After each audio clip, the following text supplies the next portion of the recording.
नमस्कार दोस्तों, मैं हूं आपके साथ अनुज श्रीवास्तव और आज का पॉडकास्ट हमारा बेहद खास होने जा रहा है क्योंकि हमेशा आपने हमारे चैनल पर देखा होगा हम राशियों के हिसाब से, राशियों के अकॉर्डिंग आपका भविष्य बताने की कोशिश करते हैं, प्रेडिक्शन करने की कोशिश करते हैं कि अगला महीना आपका कैसा जाने वाला है।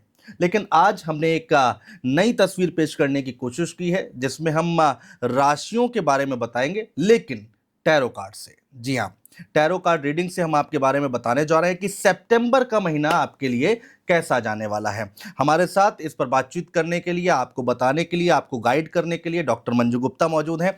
डॉक्टर मंजू गुप्ता जी, बहुत स्वागत है आपका। और पहले तो बहुत थैंक यू, आपने समय निकाला, हमारे स्टूडियो आई। दूसरा, tarot card reader, tarot card से कैसे राशियों के बारे में बताया जा सकता है, इसको हम समझें कैसे, थोड़ा सा आसान हो जाएगा दर्शकों के लिए। नमस्कार अनुज जी।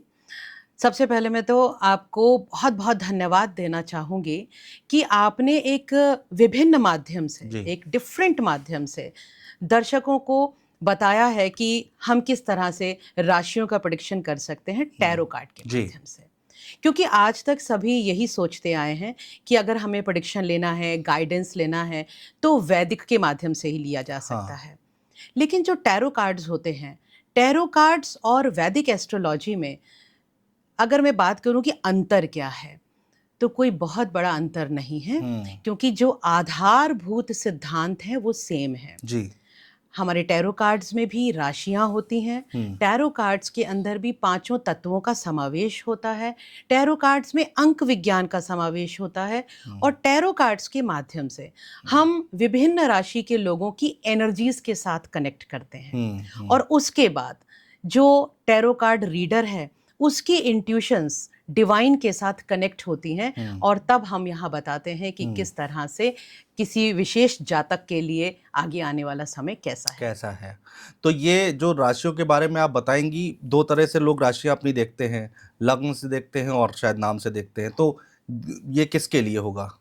ये बहुत सही प्रश्न है। हाँ। क्योंकि अन्यथा लोगों के मन में ये एक भ्रम बना रहता कि ये जो मेष राशि है ये कौन से वाले जातकों के लिए है। तो यहाँ मैं क्लियर कर देती हूँ कि हम जिस भी राशि की बात करेंगे, चाहे वो सनशाइन से हो या वो आप मून साइन से ले रहे हो, दोनों ही स्थिति में वो आपके लिए वर्क करने वाला है। अच्छा। तो आप इस प्रेडिक्शन को बिल्कुल निसंकोच होकर अपने लिए चेक करेंगे, चाहे आप मून साइन को मानते हैं या आप सन साइन को मानते हैं। अच्छा, अब मेरा अगला सवाल ये है कि एक राशि, मान लीजिए किसी की मेष राशि है, तो उनके लिए कौन कौन से वो पॉइंट्स हैं जिनको आप कवर करने वाली हैं? देखिए, किसी भी व्यक्ति का जो जीवन है उसमें मुख्य रूप से 4 ही डायमेंशंस होते हैं जिसके लिए वो सोचता है। सबसे पहला जो मुख्य डायमेंशन है क्या है? व्यक्ति की हेल्थ, क्योंकि हेल्थ बहुत ज़रूरी है इंसान के लिए। उसके बाद पैसा, वेल्थ, धन। अब धन आएगा कैसे? करियर से, यानी चाहे वो नौकरी करता हो या वो बिजनेस करता हो, तो करियर की बात हम यहाँ करने वाले हैं। और फिर ये तीनों चीजें हो लेकिन रिश्तों में वो सौम्यता ना हो, वो प्रेम ना हो, तो फिर जिंदगी का कोई अर्थ ही नहीं रह जाता। बिल्कुल ठीक बात है। तो रिलेशनशिप्स के बारे में जानना तो बहुत ज़रूरी है। तो यहाँ पर हम इन चारों ही आयामों को एक साथ हम देखेंगे, पढ़ेंगे, इनकी रीडिंग करेंगे। तो हेल्थ, रिलेशनशिप, करियर और मनी, इन चारों ही चीज़ों के बारे में बात करेंगे। अब बात कर लेते हैं अगली राशि के बारे में, मकर राशि के बारे में बात करते हैं कि मकर राशि वालों के लिए कैसा रहने वाला है सितंबर का महीना। 2025 साल चल रहा है और सितंबर का महीना मकर राशि वालों के लिए क्या नया लेकर आ रहा है, ये जानने की कोशिश करते हैं।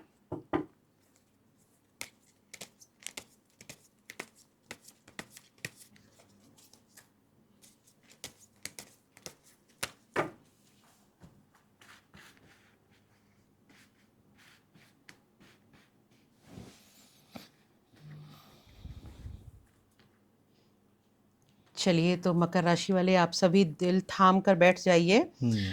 आपके लिए गाइडेंस भी आने वाली है, प्रेडिक्शन भी आने वाली है कि सितंबर 2025 में आपकी हेल्थ कैसी रहने वाली है, आपका रिलेशन कैसा रहने वाला है, आपका करियर कैसा होगा और आपके फिनेंसेस, मनी किस तरह से रहने वाले हैं।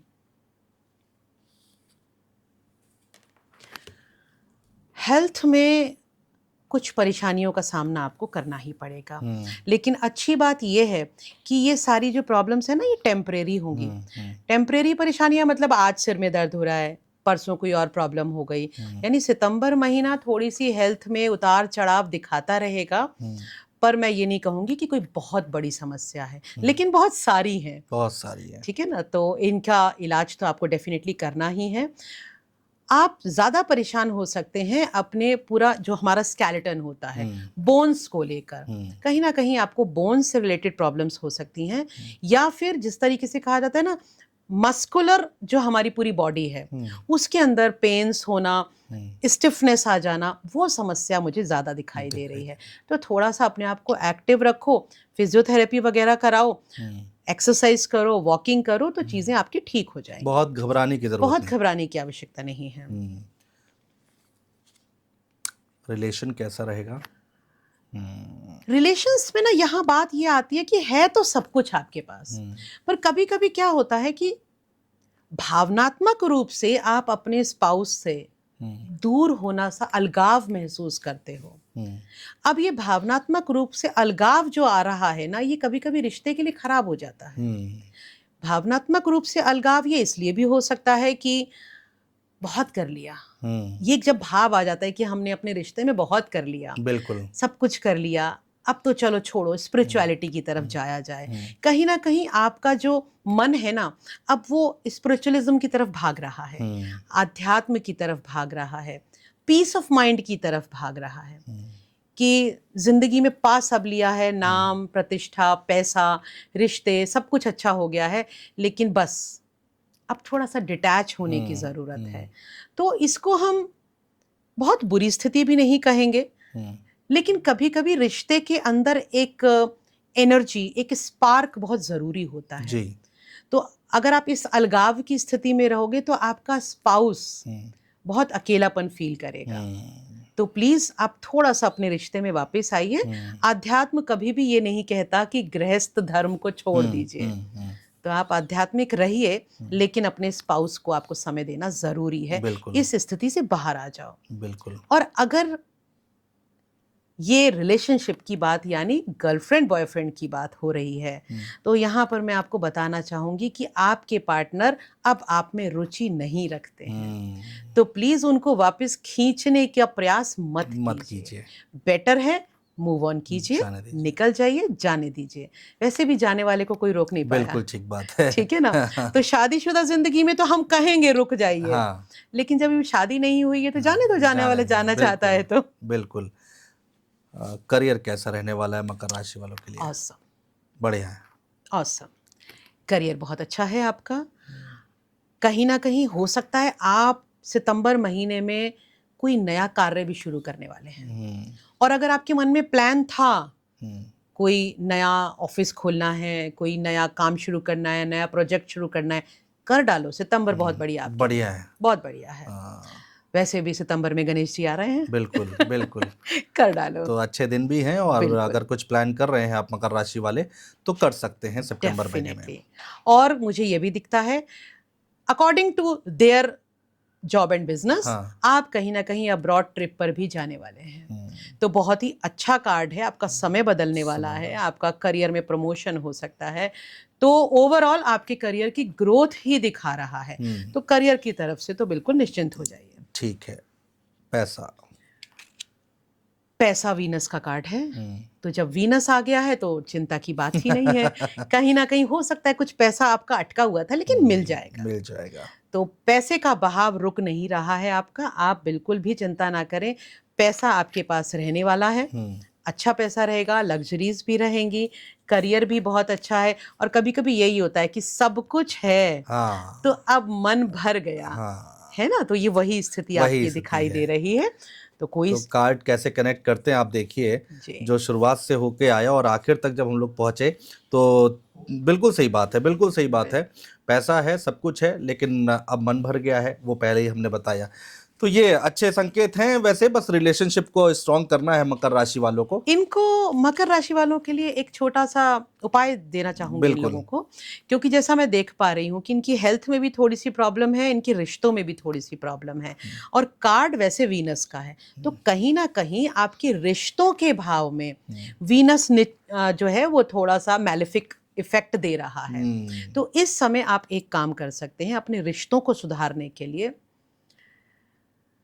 एक छोटी सी कांच की शीशी लें, घर में मिल जाती है, उसके अंदर शहद भर लें, और एक आपने दोनों मतलब पार्टनर्स की, हस्बैंड वाइफ या गर्लफ्रेंड बॉयफ्रेंड जो भी चाहें, पर मैं हस्बैंड वाइफ के लिए प्रेफर करूंगी, दोनों की एक फोटो लें, पासपोर्ट साइज फोटो लें, और पासपोर्ट साइज फोटो को ना फेस टू फेस कंबाइन कर दें। कंबाइन करने के बाद आप उसको कलावा से बांध दें। कलावा से बांधते हुए इंटेंशन सेट करें कि हम दोनों हस्बैंड वाइफ में बहुत प्यार है, रिश्ते में बहुत स्पार्क है, और हम लोग बहुत अच्छी जिंदगी जी रहे हैं। और ये इंटेंशन सेट करने के बाद इस फोटो को शहद वाली बॉटल में डिप कर दीजिए। अच्छा, ठीक है। बंद कर दीजिए, बॉटल को बंद कीजिए, उसके बाद इंटेंशन सेट कीजिए और अपने घर की वेस्ट साइड में उसको रख दीजिए। रख के भूल जाइए, तो काफी हद तक आराम मिलेगा। आपके रिश्तों में जो प्रेम मर रहा है वो प्रेम दोबारा से जीवित हो सकता है। तो ये काम जरूर करें मकर राशि के जातकों, और बिल्कुल आपको इसमें बहुत आसानी होगी, बहुत मदद मिलने वाली है।